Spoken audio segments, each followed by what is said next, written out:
Welcome back to Cherry Vlogs Kannada. ನಾನು ಸರಸ್ವತಿ. ಎಲ್ಲರೂ ಹೇಗಿದ್ದೀರಾ? ಚೆನ್ನಾಗಿದ್ದೀರಾ? ನಾನು ಕೂಡ ತುಂಬ ಚೆನ್ನಾಗಿದ್ದೀನಿ ಅಂತ ಹೇಳ್ತಾ ಇವತ್ತಿನ ವೀಡಿಯೋನ ಸ್ಟಾರ್ಟ್ ಮಾಡ್ತಾ ಇದ್ದೀನಿ. ಇವತ್ತಿನ ಈ ವಿಡಿಯೋದಲ್ಲಿ ಮಾಘ ಅಮಾವಾಸ್ಯೆ ಅಥವಾ ಮೌನಿ ಅಮಾವಾಸ್ಯೆ ಈ ವರ್ಷ ಯಾವ ದಿನಾಂಕದಂದು ಬಂದಿದೆ, ಹಾಗೆ ಅಮಾವಾಸ್ಯೆ ತಿಥಿ ಯಾವಾಗ ಆರಂಭವಾಗಿ ಯಾವಾಗ ಅಂತ್ಯಗೊಳ್ಳುತ್ತೆ, ಜೊತೆಗೆ ಅಮಾವಾಸ್ಯೆ ಪೂಜೆನ ಯಾವ ಸಮಯದಲ್ಲಿ ಮಾಡಬೇಕು, ಈ ಮೌನಿ ಅಮಾವಾಸ್ಯೆ ವಿಶೇಷತೆ ಏನು ಅನ್ನೋದನ್ನು ಕೂಡ ಸಂಪೂರ್ಣವಾಗಿ ಇವತ್ತಿನ ಈ ವಿಡಿಯೋದಲ್ಲಿ ತಿಳಿಸ್ಕೊಡ್ತಾ ಇದ್ದೀನಿ. ಹಾಗಾದರೆ ಇನ್ಯಾಕೆ ತಡ, ಬನ್ನಿ ವಿಡಿಯೋನ ಶುರು ಮಾಡೋಣ. ಮಾಘ ಮಾಸ ಆರಂಭ ಆಗೋದಕ್ಕಿಂತ ಮುಂಚೆ ಬರುವಂತಹ ಅಮಾವಾಸ್ಯೆಯನ್ನು ನಾವು ಮಾಘ ಅಮಾವಾಸ್ಯೆ ಅಥವಾ ಮೌನಿ ಅಮಾವಾಸ್ಯೆ ಅಂತ ಕೂಡ ಕರಿತೀವಿ. ಈ ಅಮಾವಾಸ್ಯೆಯನ್ನು ಮೌನಿ ಅಮಾವಾಸ್ಯೆ ಅಂತ ಕರೆಯೋದಕ್ಕೆ ಒಂದು ಕಾರಣ ಕೂಡ ಇದೆ. ಅದೇನೆಂದರೆ, ಈ ಅಮಾವಾಸ್ಯೆ ದಿನ ಮೌನ ವ್ರತವನ್ನು ಆಚರಣೆ ಮಾಡಿದರೆ ಬಹಳನೇ ಶ್ರೇಷ್ಠ ಅಂತ ಕೂಡ ಹೇಳ್ತಾರೆ.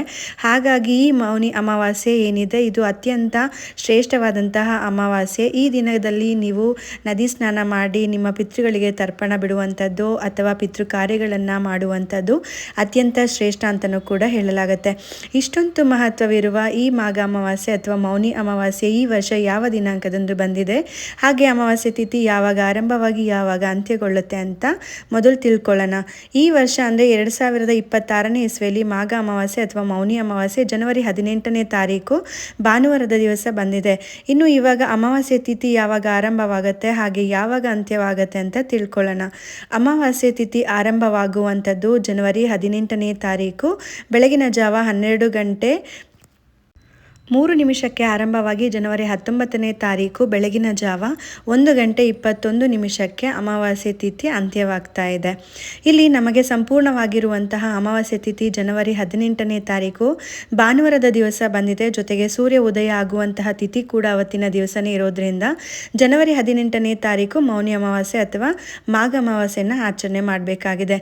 ಇನ್ನು ಈ ಅಮಾವಾಸ್ಯೆನ ಯಾವ ರೀತಿ ಆಚರಣೆ ಮಾಡಬೇಕಂದ್ರೆ, ನೀವೇನಾದರೂ ಈ ಮೌನಿ ಅಮಾವಾಸ್ಯೆ ದಿನ ಮೌನ ವ್ರತವನ್ನು ಮಾಡಬೇಕು ಅಂತ ಅಂದ್ಕೊಂಡಿದ್ರೆ ದೇವ್ರ ಹತ್ರ ಬೆಳಗ್ಗೆನೇ ಎದ್ದು ಸ್ನಾನ ಮಾಡಿ ಸಂಕಲ್ಪವನ್ನು ಮಾಡ್ಕೊಳ್ಬೇಕಾಗತ್ತೆ. ನಾನಿವತ್ತು ಮೌನಿ ಅಮಾವಾಸ್ಯೆ ದಿವಸ ಮೌನ ವ್ರತವನ್ನು ಆಚರಣೆ ಮಾಡ್ತಾ ಇದ್ದೀನಿ ಅಂತ ಹೇಳಿ ಸಂಕಲ್ಪವನ್ನು ಮಾಡಿಕೊಂಡು ಬೆಳಗ್ಗೆಯಿಂದ ಸಂಜೆವರೆಗೂ ಅಂದರೆ ರಾತ್ರಿವರೆಗೂ ಕೂಡ ನೀವು ಮೌನ ವ್ರತವನ್ನು ಆಚರಣೆ ಮಾಡಬೇಕಾಗತ್ತೆ. ಬೇರೆಯವರು ಯಾರ ಹತ್ರನೂ ಕೂಡ ನೀವು ಮಾತಾಡೋಕ್ಕಾಗಂಗಿಲ್ಲ. ಆದಷ್ಟು ದೇವರ ಸ್ಮರಣೆ, ದೇವರ ಮಂತ್ರಗಳನ್ನು ಜಪಗಳನ್ನು ಮಾಡೋದ್ರಲ್ಲಿ ಕಳಿಬೇಕಾಗತ್ತೆ. ಇನ್ನು ಮೌನ ವ್ರತವನ್ನು ಆಚರಣೆ ಮಾಡುವಂಥವರು ಉಪವಾಸ ಇದ್ದರೆ ತುಂಬಾ ಒಳ್ಳೆಯದು ಅಂತ ಕೂಡ ಹೇಳ್ತಾರೆ.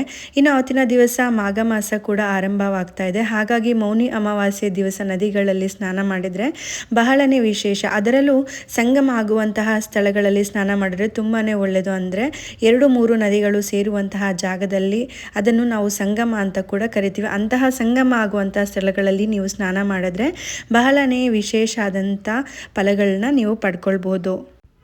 ಹಾಗೆ ನಿಮಗೆ 7 ಜನ್ಮಗಳ ಪಾಪಗಳು ವಿಮುಕ್ತಿ ಆಗುತ್ತೆ ಅಂತಲೂ ಕೂಡ ಹೇಳಲಾಗುತ್ತೆ. ಇನ್ನು ಮನೆಯಲ್ಲಿ ಪೂಜೆನ ಯಾವ ರೀತಿ ಮಾಡಬೇಕು ಅಂತ ಕೇಳಿದ್ರೆ, ನೀವು ಅಮಾವಾಸ್ಯೆ ಪೂಜೆನ ಯಾವ ರೀತಿ ಮಾಡ್ತಿರ್ತೀರೋ ಅದೇ ರೀತಿ ಮಾಡಿದ್ರೆ ನಡೆಯುತ್ತೆ.